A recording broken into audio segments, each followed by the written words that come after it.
Keempat kerangka bayi ditemukan di Kelurahan Tanjung, Kecamatan Purwokerto Selatan, Kabupaten Banyumas, Jawa Tengah.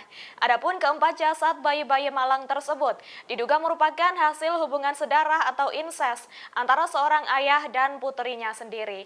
Gadis berinisial E, 25 tahun, ibu dari keempat jasad tersebut, bahkan telah melahirkan sejak masih berusia 14 tahun. Sebagai informasi, tulang belulang bayi tersebut ditemukan dalam kondisi terbungkus kain, terkubur pada kedalaman 50 cm di kebun milik Prasetyo Tomo, 42 tahun.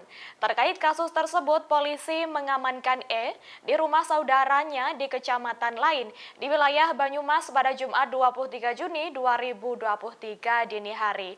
Saat ditangkap, E pun mengakui jasad tersebut adalah anak yang dilahirkan olehnya. Pada Jumat 23 Juni, Kasat Reskrim Polresta Banyumas Kompol Agus Supriyadi masih melakukan penyelidikan.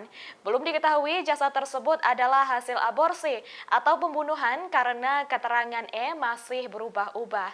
Di sisi lain, seorang warga berinisial T, 35 tahun, mengungkapkan soal awal terbongkarnya kasus dugaan insest ini.